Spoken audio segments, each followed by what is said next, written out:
paralysie agitante est la manière dont la maladie fut décrite pour la première fois en 1817 dans l'essai du médecin anglais James Parkinson. C'est d'ailleurs pour cette très juste description qu'on décida de rebaptiser la maladie en son nom à la fin du 19e siècle. La maladie de Parkinson est une maladie neurodégénérative. C'est la deuxième en importance au Canada, avec 100 000 personnes atteintes.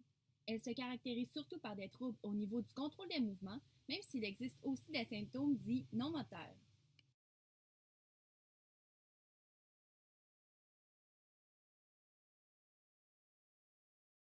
Plusieurs personnalités connues en sont atteintes, dont Robin Williams, le pape Jean-Paul II, l'acteur canadien Michael J. Fox et le boxeur Muhammad Ali. Trois types d'anomalies peuvent expliquer cette maladie. On retrouve d'abord une dégénérescence des neurones dopaminergiques. Ensuite, il y a une présence d'agrégats anormaux de protéines, corps de Lewy. Finalement, d'autres anomalies de structure neuronale sont présentes. Contrairement à la majorité des affections neurodégénératives, les experts s'entendent sur la principale anomalie à la base de cette maladie, soit la dégénération des neurones dopaminergiques. Ces neurones bien spécifiques se trouvent dans la substance noire, structure située dans la région supérieure du tronc cérébral à la base du cerveau.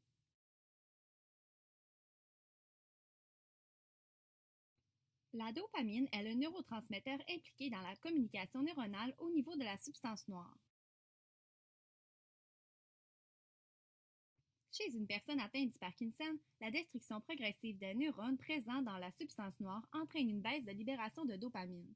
Ainsi, une quantité moindre de molécules de dopamine se fixe au récepteur postsynaptique, ce qui entrave la transmission de l'influx nerveux et le dysfonctionnement du nerf du cerveau vers laquelle les neurones. Il s'agit du système extrapyramidal, ou ganglion de la base, qui reçoit et interprète les influx provenant de plusieurs aires cérébrales, constituant les systèmes sympathiques et parasympathiques, afin de sélectionner, contrôler et produire les mouvements. C'est pourquoi la perte des neurones de la substance noire produisant de la dopamine engendre des troubles moteurs chez les personnes. Une autre anomalie remarquée dans la substance noire des Parkinsoniens est la présence d'agrégats anormaux de protéines, appelés corps de Lewy, à l'intérieur de certains neurones dopaminergiques survivants. Les corps de Lewy sont d'ailleurs souvent observés chez des patients souffrant d'autres maladies dégénératives. Par contre, l'importance de ces structures dans la maladie de Parkinson est incertaine. Ce qu'il reste à déterminer, c'est si ces corps de Lewy sont la réponse d'un mécanisme protecteur sur des neurones subissant du stress ou s'ils constituent plutôt un mécanisme pathologique causé. Exposons maintenant les symptômes liés à la maladie. De manière plus marquée, il y a tout d'abord la présence d'atteintes motrices chez les personnes touchées. En effet, lorsqu'on pense au Parkinson, la présence de tremblements est probablement la première image nous traversant l'esprit. Ce symptôme est en effet caractéristique des individus parkinsoniens. Par contre, d'autres symptômes moteurs se manifestent bien avant celui-ci, comme la lenteur des mouvements, appelée bradykinésie. Cette dernière rend l'exécution des mouvements moins fluide et laborieuse et affecte aussi l'écriture. Une personne souffrant de cette maladie peut également présenter des difficultés d'élocution et de la dysphagie. D'autres symptômes moteurs, tels qu'une rigidité musculaire et des déséquilibres posturaux, peuvent également apparaître plus tard dans la maladie. Cette liste n'est. Au niveau des symptômes non moteurs, souvent moins apparents, on peut retrouver des déficits cognitifs. Ceux-ci sont présents dans les stades plus avancés de la maladie seulement et ont un impact sévère au niveau du langage, du fonctionnement visuo-spatial, de la mémoire à long terme, ainsi qu'au niveau des fonctions exécutives. Les risques de dépression sont également augmentés, de même que les risques de psychose accompagnés d'hallucinations. Au départ, les Parkinsoniens seraient conscients de l'irréalisme de leurs hallucinations, mais la progression de la psychose pourrait être aggravée par la prise de médications pour lutter contre la maladie. D'autres symptômes non moteurs, tels que des troubles cardiovasculaires, des troubles de la miction au niveau sexuel et une diminution des sens de l'odorat et du goût, entre autres choses, peuvent se manifester dans la maladie de Parkinson. Finalement, des troubles du sommeil liés autant aux symptômes moteurs que non moteurs peuvent généralement être observés chez les individus atteints. Les causes de la maladie de Parkinson sont peu connues à ce jour, mais il existe cependant des hypothèses relatives à celle-ci. Il est important de mentionner que les causes sont une combinaison entre des facteurs génétiques. Il existe une dizaine de gènes associés à des mutations qui pourraient être impliquées dans la maladie du Parkinson. Parmi eux, on retrouve les gènes suivants: LRRK2, alpha-synucléine, Parkin, PINK1 et plusieurs autres. Parkin et LRRK2 sont ceux dans lesquels des mutations, telles un réarrangement d'exons ou des mutations ponctuelles parmi une centaine d'autres possibilités, sont le plus fréquemment observées. D'autres chercheurs pensent plutôt que ce seraient les cellules immunitaires lymphocytes T qui entraîneraient la dégénérescence des neurones impliqués dans le contrôle du mouvement. Des recherches proposent que le rôle de certains ions, par exemple le fer, causerait un stress oxydatif qui pourrait être responsable de la destruction de lipides et de protéines, incluant des neurones présents dans le cerveau.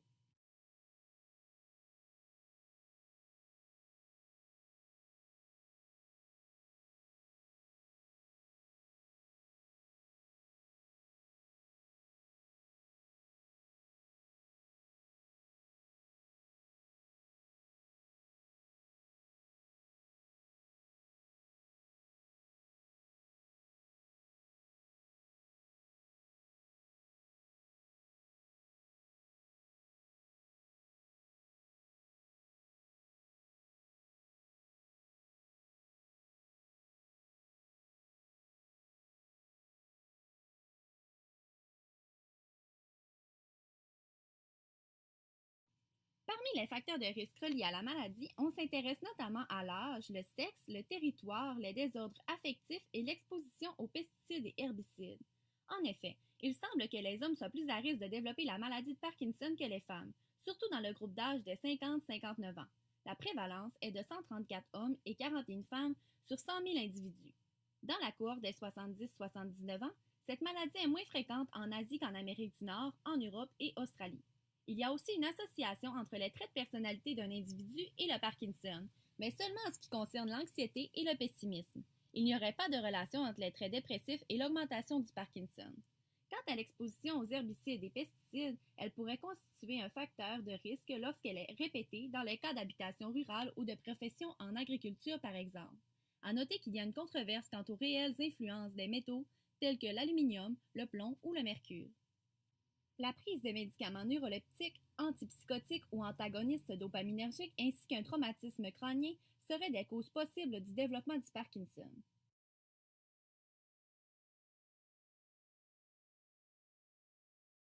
Présentons maintenant les traitements pharmacologiques. À l'heure actuelle, il n'existe aucun traitement permettant de guérir la maladie de Parkinson.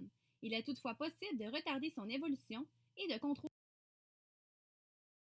Tel que mentionné précédemment, le Parkinson est caractérisé par une diminution de la libération de dopamine dans le cerveau, ce qui occasionne un dysfonctionnement de celui-ci. Une question se pose alors, est-il possible d'augmenter les doses disponibles de cette fameuse dopamine? Et surtout, comment peut-on y arriver? Globalement, il existe trois moyens permettant d'augmenter les doses en dopamine disponibles pour le cerveau. Tout d'abord, fournir un apport en dopamine. Ensuite, diminuer la dégradation de la dopamine. Finalement, lutter contre les conséquences d'un déficit en dopamine. Certains traitements pharmacologiques permettent de pallier au manque de ce neurotransmetteur en fournissant un apport en dopamine au niveau cérébral. Il s'agit des médicaments antiparkinsoniens. Leur utilisation permet de limiter les conséquences sur l'équilibre des grands systèmes neurohormonaux du corps humain. À première vue, l'administration directe de la dopamine aux personnes atteintes de Parkinson semblerait la solution facile et logique. Cela n'est toutefois pas aussi simple, la dopamine n'étant pas en mesure de traverser la barrière hémato-encéphalique. On utilise alors son précurseur, la levodopa, qui lui a la possibilité d'atteindre le cerveau et agir directement sur celui-ci afin d'augmenter la production de dopamine. En fait, une fois qu'il a traversé la barrière hémato-encéphalique, la levodopa se transforme en dopamine, à l'endroit où le cerveau est en déficit. Pour la conception des médicaments, on associe toujours la levodopa à une autre molécule, soit le benzérazide ou encore le carbidopa, afin d'empêcher sa dégradation. À défaut, la levodopa serait détruite par une enzyme, la L-dopa-décarboxylase, limitant alors la quantité pouvant atteindre le cerveau. Or, cette enzyme est inhibée par le benzérazide et le carbidopa, qui eux ne traversent pas la barrière hémato-encéphalique. En conséquence, une plus grande quantité de levodopa est disponible pour la conversion en dopamine dans le système nerveux central. La présence de carbidopa dans le médicament a l'avantage de réduire les effets secondaires les plus communs de la dopamine, soit les perturbations gastro-intestinales et Le médicament constitué de lévodopa et de benzérazide carbidopa se nomme Sinemet et s'avère le médicament le plus utilisé et le plus efficace à l'heure actuelle pour les patients atteints de la maladie de Parkinson. Comme effet bénéfique, on note entre autres qu'il améliore presque toujours les symptômes moteurs périphériques qui se présentent chez le parkinsonien. De plus, ce traitement augmenterait l'espérance de vie des patients d'environ 5 ans. Le médicament n'est toutefois pas parfait. Au fur et à mesure de la progression de la maladie, la thérapie à la lévodopa diminue en efficacité et occasionne certains problèmes, comme l'apparition de symptômes cycliques variant entre la rigidité du corps et la dyskinésie. D'autres molécules agissent dans le même principe que la lévodopa. Il s'agit des agonistes dopaminergiques, lesquels miment l'action de la dopamine en activant les mêmes récepteurs cellulaires. Ces substances sont généralement dérivées d'un champignon reconnu pour parasiter le seigle, que l'on appelle l'ergodocine. Une deuxième approche favorisant l'augmentation des doses de dopamine disponibles pour le cerveau est de diminuer sa dégradation. Le catabolisme de la dopamine dans le cerveau s'effectue via deux principales voies. La voie de la catécholométhyltransférase, COMT, et la voie de la monoamine oxydase, MAO. L'action de ces substances responsables de la dégradation de la dopamine peut être inhibée par des médicaments, soit les inhibiteurs de la COMT ou de la MAO. L'utilisation des inhibiteurs de catécholométhyltransférase, COMT, montre une diminution des symptômes chez les Parkinsoniens. Finalement, la troisième façon d'augmenter la dopamine est de lutter contre le déséquilibre créé par le déficit en dopamine. Tel que vu précédemment, ce dernier perturbe le fonctionnement normal des systèmes sympathiques et parasympathiques, lesquels dépendent des neurones adrénergiques et cholinergiques. Les médicaments anticholinergiques sont utilisés dans le but de limiter la surexpression du système cholinergique, diminuant en conséquence le déséquilibre. Parlons maintenant du développement des traitements pharmacologiques.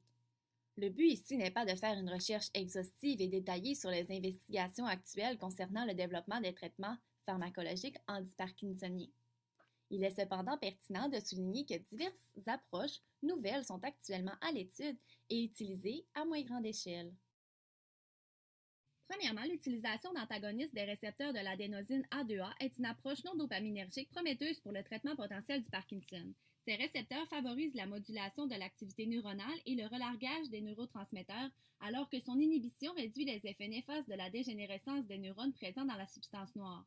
Ensuite, les protéines alpha-synucléines présentes dans le cerveau et se situant au niveau des terminaisons présynaptiques sont également ciblées par les chercheurs pour le développement de thérapies visant à ralentir la progression de la maladie de Parkinson. Finalement, considérant que les mutations de la leucine riche repeat kinase 2, LRRK2, constituent la cause connue la plus répandue de la maladie de Parkinson à dominance autosomique, les inhibiteurs de LRRK2 s'avèrent pertinents pour la recherche sur les traitements de la maladie de Parkinson. Voyons maintenant la réhabilitation des personnes atteintes de Parkinson.